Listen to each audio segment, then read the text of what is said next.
Амьдарч байгаа бүс нутаг, техник, технологи, интернетийн хангамж зэрэг шалтгаалan мэдээллийн дэвш бус байдалд өртөж байгаа хүмүүст бүртээмжтэй баталгаатай мэдээлэл хүргэх зорилгоор хэвлэл мэдээллийн зөвлөл хямралын мэдээллийн харилцаа ба оролцогч талуудын хамтын ажиллагаа туршилтын хөтөлбөрийг 8 сарын турш хэрэгжүүллээ. Хэрхэн яаж ажиллах вэ гэхээр нэгдүгээрт одоо бүтцийн зураглалаа бид нар айгүй оновчтой зөв хийж системдээ суулгаад, хоёрт нь болохоор чадварчуулах ажлууд маш чухал, гуравт нь болохоор энэний тогтвортой байдал маш чухал байдаг. За тийм болохоор бид нарын энэ төсөлийн одоо гарч байгаа нэг шийдэл бол тогтвортой явуулахын тулд одоо төрийн захиргааны одоо яг тогтмол бүтцэд оруулж өгөх зүйтэй юм а гэдэг санал бол гарсан.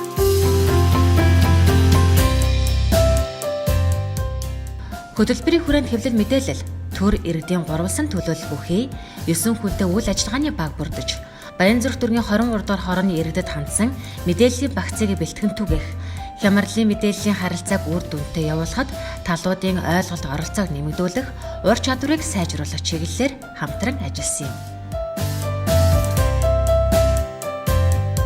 Цэгчүүд бол мэдээж зурагт радиог үзэж байгаа. За гэхдээ яг үүнийг ингээ баттай болгоод асуух нь бол яг сургалтайгаар холбоотой юм шууд багш руу залгадаг. Ингэсэн юм уу те? За цэцэрлэгийг орох юм уу? Хизэн сох яг яах юм? За тэгээ орохын тулд эцэгчүүд ингэх ёстой менежер юм уу те? Маш олон мэдээллүүдийг яг шууд багшаас авч ирсэн. Тэгэхээр яалтчгүй багш өөрийгөө зөв мэдээлэлээр цэнэглээд те өөрөө тухайн мэдээллийг мэддэг байж цаашлаад эцэгчүүдтэй дамжуулсан гэсэн үг. Өсвөр үеийнхэн залуучууд бол одоо сошиалос маш их мэдээллийг авдаг. Тэр нь одоо янз бүрийн цензуртэй цензургүй янз бүрийн мэдээлэл байгаад байгаа.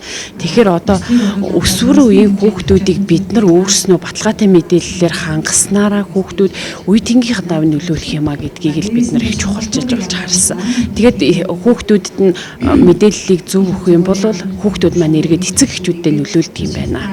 Энэ нь маш хэрэгтэй байна гэж бид нар олж хараад хүүхдүүд рүүгээ маллайлагч сурагч академийнхаа хүүхдүүд өсвөрийн бүлгийн хүүхдүүд рүүгээ чиглэж сургалт нөлөөллийн ажлыг зохион байгуулснараа бол үр дүнтэй болсон.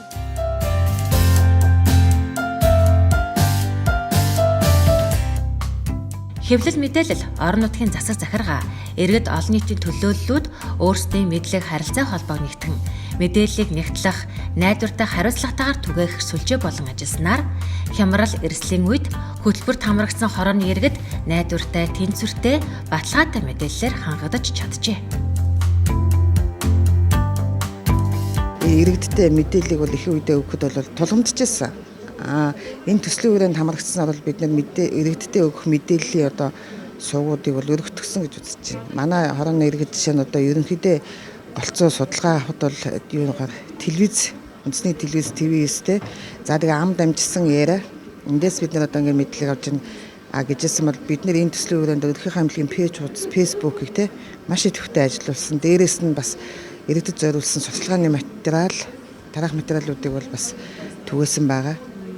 Тэгээ энэ мөн одоо төслийн хүрээнд телевизийн нэвтрүүлэгт оролцож энэ олон сайхан тийм хүн төвтэй нэвтрүүлгүүдийг бид нар манай өрхийн имлэгээс бол цацаж бэлтгэсэн.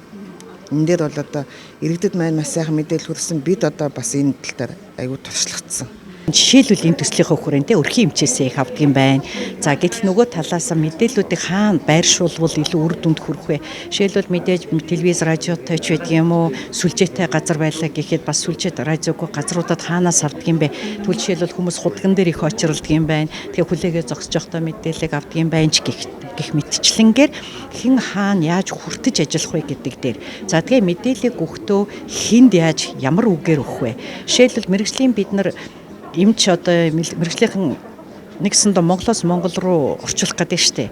Одоо яг энэ мэргэжлийн хэллэгийг иргэнд яг мэргэжлийн бус хүнд хэлэхэд яг яаж хэлэх вэ гэдгийг сэтгүүлч нар илүү сайн мэддэг юм байна. Тэгэхээр энэ чинь хамтын ажиллагаа болж ийн чинь явах хэрэгтэй юм байна. За ямарваа нэгэн цаар тахал өвчин ганц өвчин биш тийм ээ. Үеэрус, дайн байлдаан ямар нэгэн байдлаар нийгмийн тийм тодорхойгүй нөхцөл байдал үүсгэхэд энэ дээр бол чи би гэхгүйгээр л нэгдэж цул болох хэрэгтэй юм байна гэдэг энэ бол эндээс аягүй том сургамжууд болоод энийг эндээс бид нар гаргаж авлаа л да.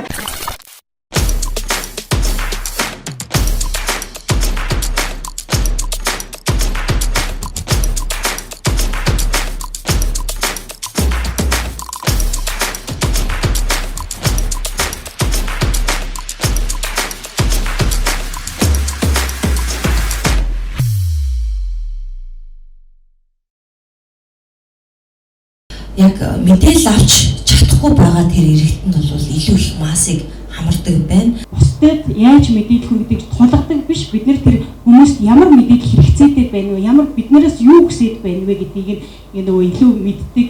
Яг энэ баталгаатай мэдээллийг хаанаас яаж олж авах вэ гэдгийг бас төдийлөн сайн мэддэггүй байсан. Өнгөрсөн хугацаанд бэхжүүлсэн, бүрдүүлсэн механизм тогтолцоо баг энийгээ цаашдаа доктортой байдлыг авч явах, хангах, эргээд болох дээр тодорхой хэмжээгээр одоо 3-4 жил энийг одоо бас л чадваржуулах ийм үйл ажиллагаануудад анхаарах шаардлагатай байна. Доктортой байдал буюу санхүүжилттэй доктортой урт хугацаанд явах зүйл. Тэгэхээр энэ урт хугацааны докторыг бид нар юу гэж харж байна гэхлээр төрийн байгууллага одоо тогтсон байгаа нэг системд орж өгөх нь энэ өөрөө дэмжлэг юм нэгт тий.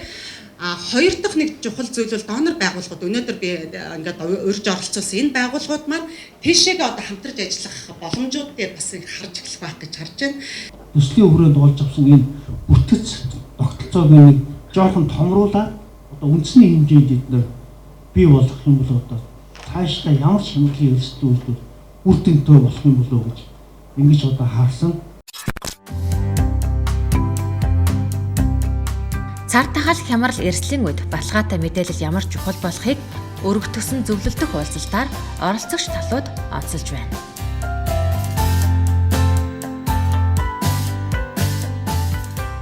Одоо мэдээллийн одоо урсгалыг зөв зохицуулах, иргэдэд зөв мэдээлэл өгөх нь өөрөө хямралыг юм хохирол багтаад даван тулахад маш чухал. Тэгээ цар тахлын дараах сургамж одоо юу вэ гэхээр бид бол дараагийн одоо давлгаа магадгүй одоо өвөл эхлэх одоо ийм бас эрсдэл байгаа. Тэгэхээр дараагийн давлгаа дараагийн одоо ийм хямралын үед хэвлэл мэдээллийн байгууллагууд оролцогч талуудын хамтын ажиллагаа мэдээллийг зөв өгөх нь маш чухал байгааг энэ одоо төсөл харагдуулж байгаа учраас одоо бид энэ төслийг одоо бас өргөжүүлэх, үндэсний хэмжээнд хэрэгжүүлэх тэгээд бас бодлого зохицуулалт дүрм журм болгож одоо бас одоо авч үлдэх ийм шаардлагатай байна гэж үзэж байна.